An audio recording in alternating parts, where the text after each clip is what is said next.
방금 찬양의 고백처럼 정말 가물어 메마른 땅, 우리의 심령이 그렇다면 오늘 주시는 하나님의 말씀 정말 단비처럼 내려서 정말 우리가 은혜 받고 정말 그 말씀 붙들고 또 한 주간의 삶 가운데 승리하는 저와 여러분들 되기를 주님의 이름 간절히 소망합니다. 사랑하는 성도 여러분, 우리는 인생 가운데서 종종 하나님의 음성을 또 기다리고 또 그 음성을 들으면 하나님의 음성이 항상 정말 사랑으로 또 위로의 음성으로 기대를 합니다. 그런데 하나님의 음성은 때로는 위로만이 아니라 우리에게 멈추게 하시는 경고로 다가오기도 한다는 것이죠. 문제는 그 경고를 듣고도 또 우리가 무시할 때가 많이 있다는 것입니다. 오늘 본문에서도 보면 느부갓네살 왕은 또다시 하나님으로부터 이 경고의 음성, 메시지를 듣게 됩니다. 그는 이전에도 꿈과 사건을 통해서 하나님의 주권을 맛보았지만 시간이 지나자 다시 교만으로 돌아가게 되었다는 것이죠. 그러나 하나님은 결코 그를 다시 그냥 내버려 두지 않으셨습니다. 오늘 본문 4장 24절에서 25절에서도 보면 하나님은 느부갓네살에게 분명한 경고를 주시죠. 24절에 왕이여 그 해석은 이러하나이다. 곧 지극히 높으신 이가 명령하신 것이 내 주 왕에게 미칠 것이라. 25절이요 왕이 사람에게서 쫓겨나서 들짐승과 함께 살며 소처럼 풀을 먹으며 하늘 이슬에 젖을 것이요 이와 같이 7대를 지낼 것이라. 그때에 지극히 높으신 이가 사람의 나라를 다스리시며 자기의 뜻대로 그것을 누구에게든지 주시는 줄을 아시리이다. 아멘. 하나님이 이 꿈과 해석을 통해 느부갓네살 왕의 그 교만을 지적하시는 거예요. 그러면서 앞으로 일어날 징계를 미리 경고하십니다. 그리고 동시에 하나님은 즉시 심판하지 않으시고 어떻게 하신다는 거예요? 기다려주겠다라는 것입니다.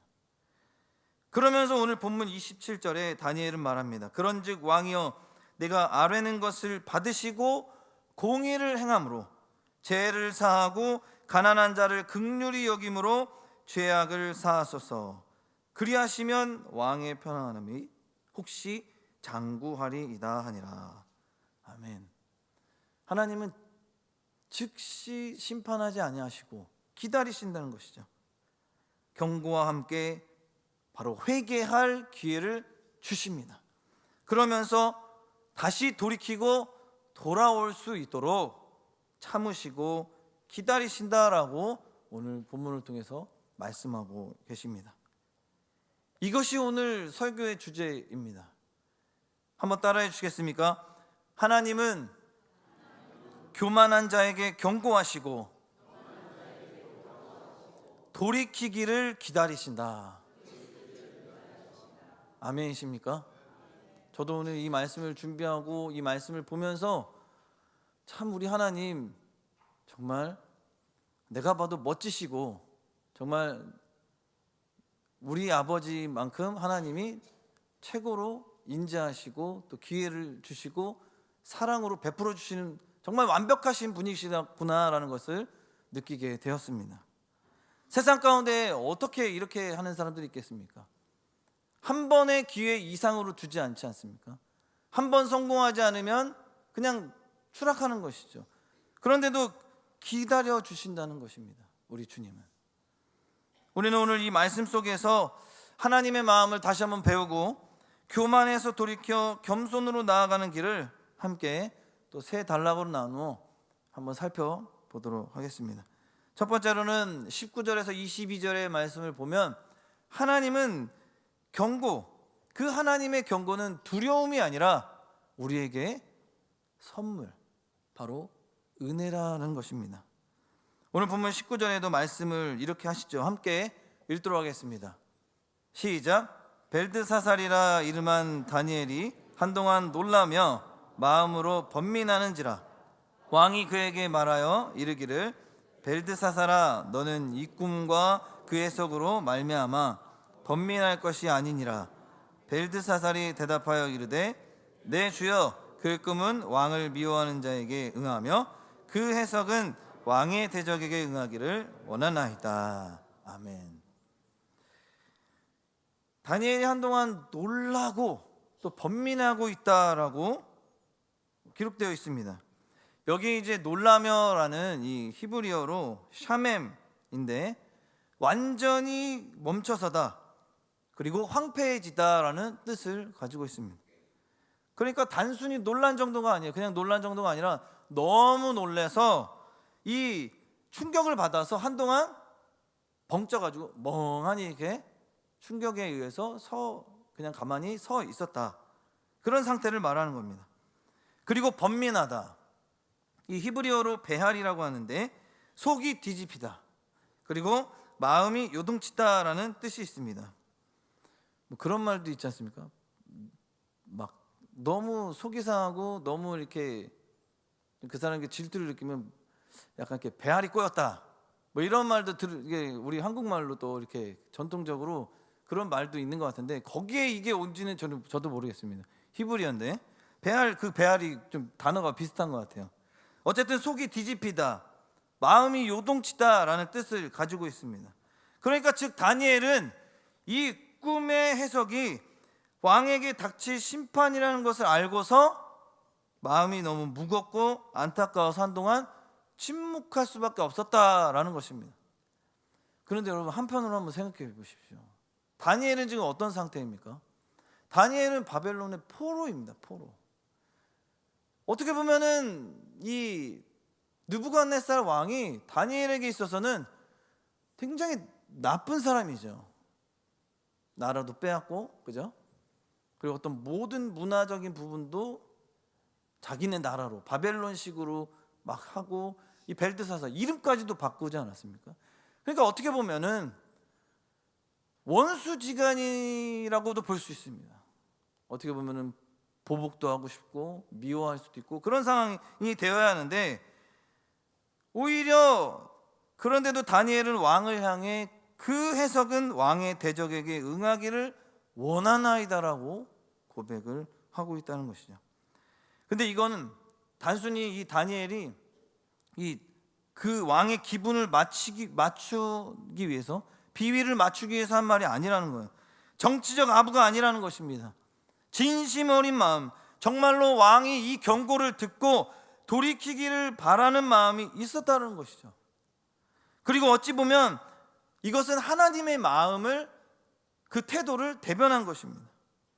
하나님은 악인이라도 어떻게 하면 원하시는 거죠? 악인일지라도 다시 잘못된 길이라는 것을 깨닫고 회개하기를 원하시는 분이 바로 하나님이십니다.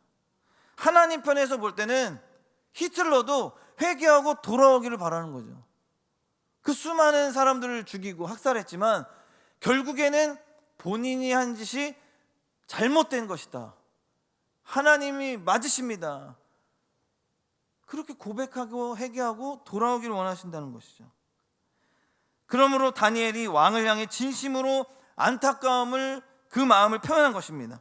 하나님의 성품과 같은 마음을 보여주는 장면이 이 장면이라는 거예요. 즉 다니엘은 하나님의 심판이 왕에게 임하길 원하지 않았다는 것이죠. 오히려 하나님의 마음을 전달하는 것입니다.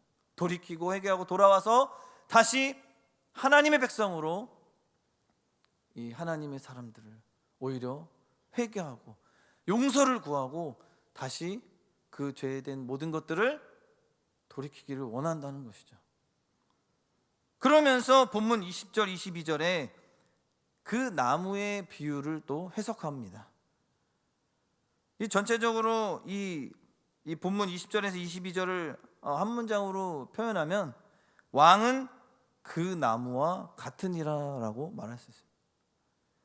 나무가 하늘에 닿고 온 땅이 그늘에 거하며 짐승과 새들이 거한다는 것은 당시 바벨론 제국의 영향력을 잘 묘사하는 고대 근동의 비유입니다. 그러니까 고대에서 큰 나무는 제국을 상징한다는 거예요. 그런데 이 나무가 베어질 것이라는 경고가 주어진 것입니다. 그러니까 그 큰 제국이 무너질 것이다라는 경고입니다. 이것은 곧 왕의 권세가 하나님의 손에 의해 무너질 것이다 라는 예고하는 말씀이죠. 그렇습니다, 여러분. 여기서 우리는 하나님의 경고가 이 경고의 성격이 어떤 것인지를 한번 우리가 보게 돼요. 바로 하나님이 그냥 두고 보시는 분이라면, 그냥 내버려 두시는 분이라면 과연 경고, 꿈으로 해 주실까요? 꿈을 주실까요? 결코 꿈을 주시지 않습니다. 주실 이유도 없겠죠. 그러니까 경고는 두려움을 주기 위한 것이 아니라 하나님이 다시 깨닫기를 원하시고 다시 회개하고 돌이켜서 축복과 은혜를 받기를 원하기 때문에 하나님이 꿈을 주셨다라는 것입니다. 마치 건강검진에서 의사가 당신은 이제 암에 걸리셨습니다, 그래서 수술을 하셔야 합니다 라고 말한 것과 같다는 거죠. 무슨 이야기입니까? 듣기에는 두렵죠. 수술 너무 무섭죠. 또 암이 정말 내가 수술했는데도 나을지 안 나을지 모르죠. 그런 두려움이 있는 거죠. 그러나 그 말이 없다면, 수술조차 할 기회조차 없다면 얼마나 더 무섭겠습니까? 그 말이 없었다면 환자는 치료의 기회까지도 놓쳤을 것입니다. 경고는 그렇기 때문에 관심이고 사랑이라는 것입니다. 여러분, 하나님의 침묵이 아니라 하나님의 말씀이 들린다는 것은 아직도 그에게 어떻게 한다는 거예요? 우리를 기회가 있고, 그러므로 우리를 포기하지 않으셨다는 것입니다. 잘못되고 위험한 길에서 우리를 멈추게 하고 또 돌이키게 하고 생명을 지키게 하시는 바로 하나님의 은혜라는 것입니다. 그러니 오늘 우리가 하나님 이 말씀 속에서 불편함을 좀 느낀다면 그건 기회라는 것이죠. 그것은 불필요한 간섭이 아니라 우리를 살리기 위한 하나님의 손길이다라는 것을 우리가 기억하는 저와 여러분 되기를 주님의 간절히 소망합니다. 우리는 설교를 듣다 보면 되게 아름다운 메시지, 또 나에게 듣기 좋은 메시지, 또 물론 좋죠. 축복의 말씀도 다 좋습니다. 그러나 우리에게 좀 불편한 메시지도 우리에겐 필요합니다. 왜냐하면 우리가 깨닫게 하기 위해서, 우리가 또 잘못된 신앙과 또 우리가 잘못된 영적인 그런 병듦에서 다시 고치고 회복되고 돌아오게 하시려면 그 방법 중에 하나는 뭐냐? 하나님의 영의 양식이라는 거죠.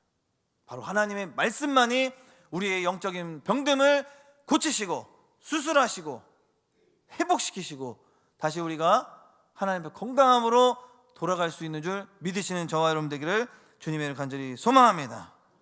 다니엘에게도 이것이 허락되었다는 거죠. 왕에게 그 경고를 전한 것처럼 하나님도 오늘 우리에게 말씀하시는 거예요. 지금이라도 돌이켜라. 지금이라도 교만했다면 겸손하라. 그래야 살 수 있다라고 말씀하는 것입니다. 두 번째로 23절에서 26절에 보면 하나님은 어떤 기회를 주시냐? 회개의 기회를 주신다는 거예요. 다니엘은 꿈의 본질을 자세히 해석합니다. 오늘 본문 23절 말씀도 함께 읽도록 하겠습니다. 23절 말씀입니다. 시작. 왕이 보신즉 한 순찰자 한 거룩한 자가 하늘에서 내려와서 이르기를 그 나무를 베어 없애라. 그러나 그 뿌리의 구루터기는 땅에 남겨두고 쇠와 놋줄로 동이고 그것을 들풀 가운데에 두라. 그것이 하늘 이슬에 젖고 또 들 짐승들과 더불어 제 몫을 얻으며 7대를 지내리라 하였나이다. 아멘. 여기서 보면 나무를 베는데 좀 남겨두라라고 말씀하세요. 그러니까 뿌리와 구루터기를 땅에 남겨두라라고 말씀이 나왔습니다. 그러니까 이 말은 즉 나무를 다 베어버리고 뿌리까지 잡채 뽑으라는 거예요? 아니면 좀 남겨두라는 거예요? 남겨두라는 것이죠. 여기서 구루터기는 이 단어 히브리어 이까르라고 하는데 뿌리와 줄기의 이 기초를 말하는 뜻을 가지고 있습니다. 그러니까 나무는 베어버렸지만 완전히 뽑아버리는 것이 아니라 이 뿌리가 남아있다는 것은 어떤 또 가능성이 있다는 거예요? 물, 영양분을 받으면 어떻게 된다는 거죠? 다시 자랄 수 있다는 거죠. 그러니까 다시 자랄 가능성을 남겨둔 상태입니다. 이것은 하나님께서 느부갓네살 왕을 완전히 버리신 것입니까? 아니면 좀 기회를 주시겠다는 것입니까? 기회를 주신다는 것입니다. 여전히 회복의 여지를 두고 계신다는 것이 이 하나님의 은혜의 표시라는 것입니다. 그리고 그루터기에 새와 노줄을 어떻게 하라고요? 동여매라라고 명령이 나옵니다. 고대 근동에서는 이 큰 나무가 이제 쓰러지거나 이제 다시 이렇게 뭔가 폐허가 돼서 쓰지 못하는 상황이 되면 그 더 이상 자라지 않도록 이 구루터기를 금속으로 싸매는 그런 문화가 있었습니다. 관습이. 그런데 여기서는 반대로 어떻게 하라는 거예요? 금속을 동여매는 것, 즉 보호를 해라 하는 이 보호의 의미를 우리에게 보여주고 있는 것입니다. 즉 하나님께서 왕을 완전히 멸하시지 않으시고 그 생명을 지키시면서도 동시에 그 왕을 낮추셔서 회개하게 하시는 그 과정을 말씀해 주고 있는 것입니다. 그러면서 그 본문 뒤에 24절에서 25절의 말씀에 보면 이렇게 말씀하세요. 우리 24절 25절 말씀도 우리 한 번 더 함께 읽도록 하겠습니다. 시작. 왕이여 그 해석은 이러하니이다. 곧 지극히 높으신 이가 명령하신 것이 내 주 왕에게 미칠 것이라. 25절이요. 왕이 사람에게서 쫓겨나서 들짐승과 함께 살며 소처럼 풀을 먹으며 하늘 이슬에 젖을 것이요 이와 같이 7대를 지낼 것이라. 그때에 지극히 높으신 이가 사람의 나라를 다스리시며 자기의 뜻대로 그것을 누구에게든지 주시는 줄 아시리이다. 아멘. 다니엘은 왕에게 이 해석을 말하죠. 근데 조금 담대해요, 다니엘은. 솔직히 좀 안 좋은 이야기 아니겠습니까? 왕은 사람에게서 쫓겨나서 누구와 산다고요? 들짐승과 함께 살며 뭐처럼 풀을 뜯어먹는다고요? 소처럼 풀을 먹을 것입니다. 왕에게 누가 감히 왕님 당신이 이제 앞으로 소처럼 풀을 뜯어먹고 살 거예요 라고 말을 할 수 있겠습니까? 굉장히 담대한 거죠. 여기서 보면 쫓겨나다, 히브리어 트라드라고 이 원어를 해석해 보면 강제로 몰아내다, 내쫓다라는 뜻을 가지고 있습니다.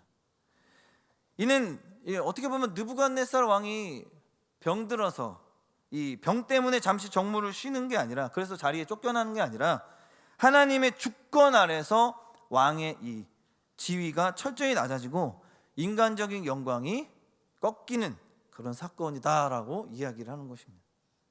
실제로 역사 기록에도 느부갓네살이 이 통치하고 있는 이 시대 말기에 이 정신 이상을 좀 가지게 돼서 정치에서 한동안 물러난 기록이 있습니다. 어쨌든 왕은 사람에게서 쫓겨나서 들짐승과 함께 살며 소처럼 풀을 먹을 것이다 라고 말씀한 그 이유가 25절의 후반절 말씀이 나옵니다.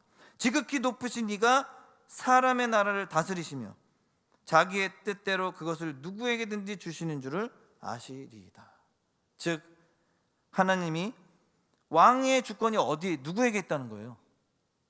너에게 있지 않다.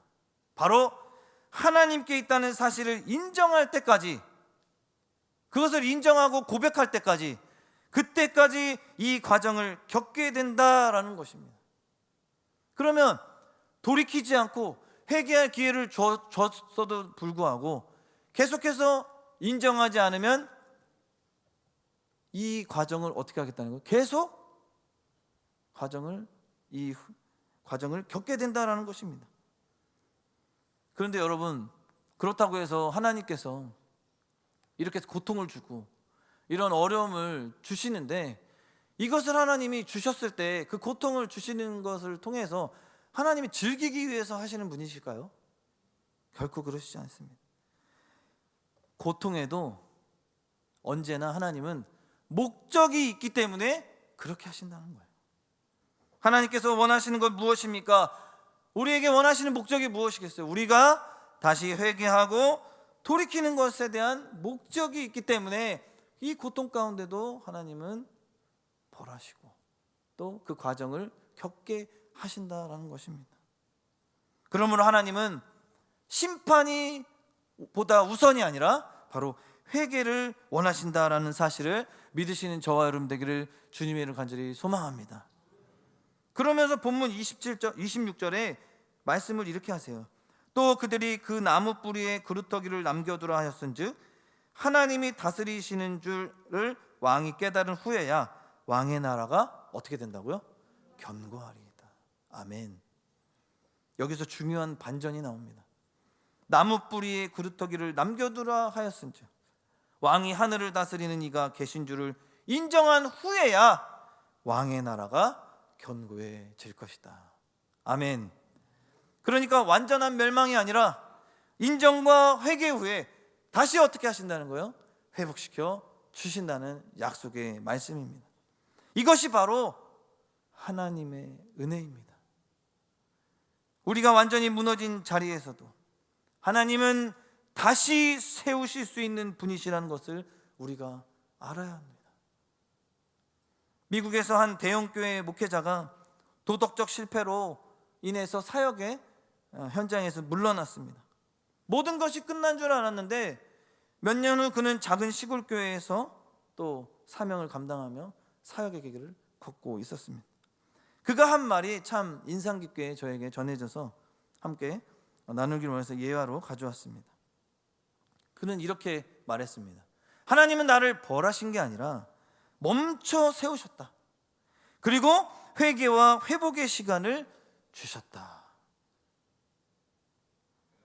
이것이 바로 그루터기를 남기신 하나님의 마음이라는 거죠. 우리는 죄인입니다. 우리는 죄의 유혹 가운데 넘어질 수 있습니다. 우리는 완전하지가 않잖아요. 완벽하신 분은 하나님밖에 없습니다.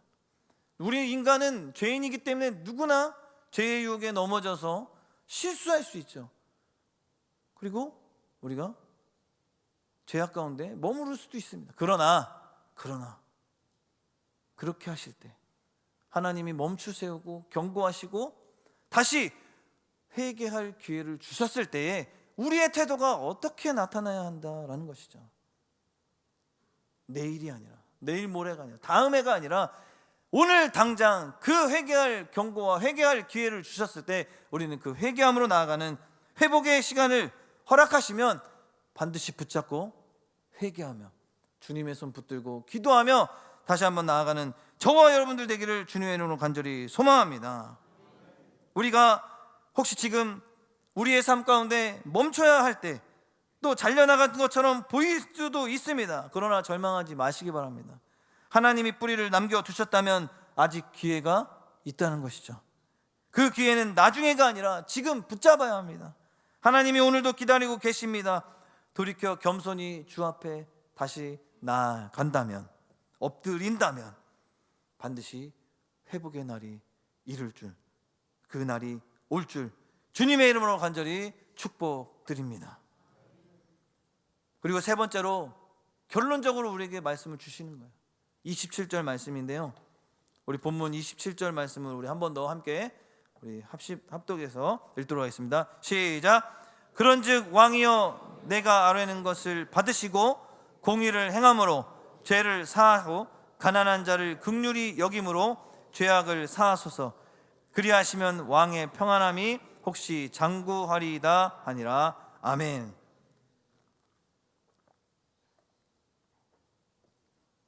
이렇게 권면하는 거예요.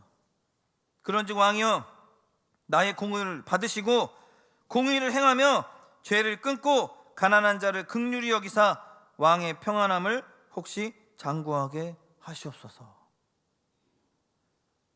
여기서 근데 죄를 끊고라는 표현이 나옵니다. 히브리어로 프라크라고 하는데 떼어내다. 그러니까 떼어냈다는 것은 여기 이쪽에서 예를 들어 여기 붙어 있는데 한쪽에서 이렇게 떼어내면 완전히 분리된 거 아니겠습니까? 그러니까 완전히 분리하다라는 의미를 가집니다. 단순히 여기에 죄가 이렇게 붙어 있는데 한 요만큼만 떼내는 것이 아니라 그 죄와의 연결고리를 완전히 모두를 다 끊어버리는 결단을 뜻하는 것입니다. 그리고 공의를 행한다는 말은 히브리어로 이 찌드카라고 하는데 단순히 법적인 의로움이 아니라 관계 속에서 하나님 앞에 바른 행동을 한다라는 뜻입니다. 즉 왕이 회개해야 할 대상은 단순히 하늘에 계신 하나님뿐만 아니라 누구에게까지요? 그가 다스리는 백성, 특히 억압받고 있는 가난한 자들이었습니다. 여기서 우리는 중요한 복음을 봅니다. 진짜 회개는 단지 입술의 고백으로만 끝나지 않고 삶의 방향이 완전히 변화되고 바뀌어버린다는 것이죠. 하나님 앞에서만 눈물 흘리고 잠깐 끝나는 것이 아니라 사람 앞에서 구체적인 변화를 보여주는 그런 회개의 증거가 되어야 한다는 것입니다. 느부갓네살 왕이 해야 했던 회개의 열매는 무엇입니까? 바로 억압했던 백성을 풀어주고 불의하게 쌓은 것을 내려놓고 다시 공의와 긍휼을 실천해 나가는 것입니다. 역사적으로 고대 근동 왕들은 종종 자선 칙령을 내리죠. 발표합니다. 가난한 자들의 빚을 탕감하고 세금을 면제해 주곤 했습니다. 그러니까 다니엘이 말한 이 말씀의 이 내용과 이제 이게 일맥상통하게 되는 거죠. 즉 현실적인 행동.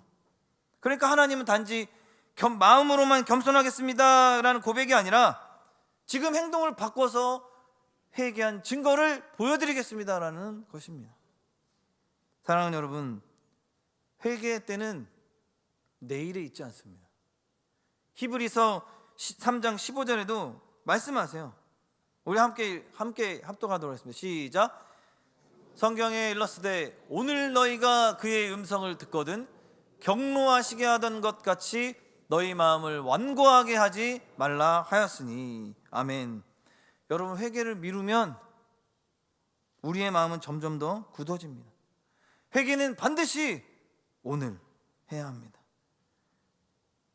예전에 어느 한 성도님이 누구랑 싸우게 됐어요. 너무 크게 싸웠어요. 당장 화해를 해야 되는데 너무 크게 싸워서 당장 화해를 못한 거죠. 그래서 다음에 화해하겠습니다 이렇게 또 얘기하고 또 언제 만났을 때 또 회개하고 또 사이가 좋아지셨습니까 했더니 아직 못했대요. 그런데 안타깝게도 그 상대방이 안타까운 죽음을 맞이하게 되죠.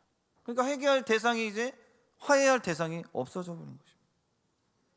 그렇습니다, 여러분. 회개도 사랑도 화해도 미루면 안 된다는 것이죠. 그분의 말처럼 하나님이 주시는 기회는 오늘이라는 선물 안에 있습니다. 느부갓네살 왕에게도 하나님은 아직 늦지 않았다고 말씀하시는 거예요. 그러나 동시에 미루지 말라고 하셨습니다. 오늘 혹시 하나님이 주시는 경고와 권면의 말씀이 마음에 울린다면 바로 지금 돌이키시길 바랍니다. 회개는 우리를 작게 만드는 것이 아니라 오히려 진짜 평안과 회복을 가져온다는 것이죠.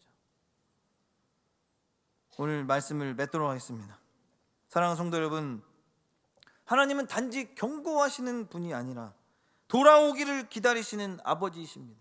그냥 심판하시기 위해 경고만 하시는 것이 아니라 다시 돌이키고 회개하고 다시 하나님의 참된 백성으로 돌아오기를 원하신다는 거예요. 느부갓네살이 교만에 빠졌을 때 하나님은 그를 당장 심판하지 않으셨습니다. 그냥 단칼에 나무를 베어버리시기만 하셨지 뿌리째 뽑지 않으셨습니다. 꿈을 통해 말씀하시며 기다리셨습니다. 회개할 시간을 주셨고 돌이킬 기회를 주셨습니다. 그 기다림은 오늘 우리에게도 동일합니다. 하나님은 우리가 완벽하기 때문에 사랑하시는 것이 아니에요. 우리는 부족합니다. 우리는 죄인입니다. 그렇기 때문에 부족해도 끝까지 붙드시는 분이십니다. 그러나 그 기다림은 영원하지 않다는 것이죠. 하나님의 은혜가 여전히 부르실 때 우리는 즉시 응답하기를 주님의 이름으로 간절히 소망합니다. 혹시 지금 여러분의 삶에 하나님의 경고가 들려오고 있다면 그것은 버림의 신호가 아니라는 거예요. 심판하시기 위한 신호가 아니라는 거예요. 회복의 초청입니다. 오늘 지금 그 부르심의 그 초청에 우리가 응답하기를 간절히 소망합니다. 낮아짐의 자리에서 하나님의 은혜가 시작되고 그 자리에서 하나님은 반드시 여러분들을 세우실 것입니다. 아무쪼록 또 한 주간의 이제 삶을 살아갈 때에 이 하나님의 기다리심에 우리는 민감했으면 좋겠습니다. 오늘의 순종으로 내일의 회복을 우리가 경험하기를 다시 한번 주님의 이름으로 간절히 소망합니다. 그 주님 붙잡고 우리의 삶에서 어떠한 영적 전쟁 가운데서도 우리는 넘어지지 않고 늘 승리를 경험하는 저와 여러분 모두가 되기를 주님의 이름으로 간절히 축원합니다. 우리 이 시간 오늘 말씀 붙들고 그분의 기다리심에 응답하는 마음으로 함께 합심하여 통성으로 간절함으로 기도했으면 좋겠습니다. 하나님의 경고를 듣는 귀를 주시고 말씀 앞에 민감하게 반응하게 하여 주시옵소서. 교만을 깨뜨리고 주님의 음성에 귀 기울이고 주님의 말씀에 주님 말씀하시면 내가 나아가리라는 그 겸손 순종하는 마음을 주시옵소서. 하나님이 주신 그 회개의 기회를 늘 놓치지 않게 하시고 오늘 돌이키게 하여 주시옵소서. 또한 우리 가정과 교회가 하나님의 뜻 안에서 겸손과 순종으로 회복되고 나라와 민족이 하나님 앞에 낮아져 복음의 빛으로 세워지는 나라가 되게 하여 주시옵소서. 우리 이 말씀에 기도 제목 놓고 우리 주님의 이름 한번 부르짖고 합심하여 통성으로 기도하겠습니다. 주여, 사랑과 은혜와 충만하신 하나님, 오늘도 우리가 주님 앞에 나와 주님의 말씀에 그 영의 양식에 우리가 하나님 기대하는 마음으로 소망하는 마음으로 나왔습니다. 하나님, 때는 말씀이 내게 불편하고 내게 하나님 정말 거부감의 말씀일지라도 하나님 그것은 나에게 돌이키라는 경고의 말씀입니다. 하나님, 내가 교만했다면 하나님 내 안에 내가 더 하나님보다 내 중심이 더 컸다면 하나님 돌이키게 하여 주시옵소서. 지금 이 시간 다시 한번 회개의 기회를 주시는 그 하나님의 은혜에 우리가 응답하게 하여 주시옵소서. 돌이키게 하시고 다시금 아버지 회복할 수 있는 은혜를 주님 허락하여 주시옵소서. 하나님 또한 교만을 깨뜨리고 겸손하게 하셔서 주님 주시는 말씀에 순종하는 마음을 주시고 오늘도 결단하여 하나님이 원하시고 기뻐하시는 일들을 감당하며 내게 맡겨진 그 사명 감당하여 주님 나라와 영광을 위해 이 시대 가운데 쓰임받는 주님의 참된 제자, 주님의 백성답게 삶을 살아갈 수 있도록 우리를 사용하여 주시옵소서. 또한 우리 가정, 교회가 하나님의 뜻 안에서 겸손과 순종으로 회복되는 가정과 교회 되게 하여 주시고 나라와 민족이 하나님 앞에 낮아져 복음의 빛으로 세워져 하나님이 원하시고 기뻐하신 나라로 성장할 수 있도록, 그리고 한국교회가 부흥하고 열매를 맺어 나갈 수 있도록 그렇게 사용하시고 인도하여 주시옵소서. 그 축복하실 은혜를 기대합니다. 사랑과 인내가 풍성하신 하나님 아버지, 오늘도 저희를 기다려주시고 말씀으로 경고해 주시니 감사를 드립니다. 저희 마음에 숨은 교만과 자랑을 주님 앞에 내려놓습니다. 하나님의 음성에 귀 기울이게 하여 주시고 회개의 기회를 놓치지 않게 하여 주시옵소서. 또한 낮아짐이 끝이 아니라 은혜의 시작임을 믿습니다. 오늘도 주님 앞에 말씀으로 겸손히 서게 하여 주시고 오늘 결단과 순종을 통해 내일의 회복을 보게 하셔서 우리 가정과 교회 그리고 이 나라가 하나님의 기다리심에 응답하는 공동체 되게 하여 주셔서 더욱더 이 시대 가운데 쓰임받는 귀한 교회로 또 열매 맺는 교회로 사용하여 주시고 인도하여 주시옵소서. 한 주간의 삶도 그렇게 인도하시고 함께하여 주실 것을 믿고 맡겨드리오며 거룩하신 예수님의 이름으로 간절히 기도하옵나이다. 아멘.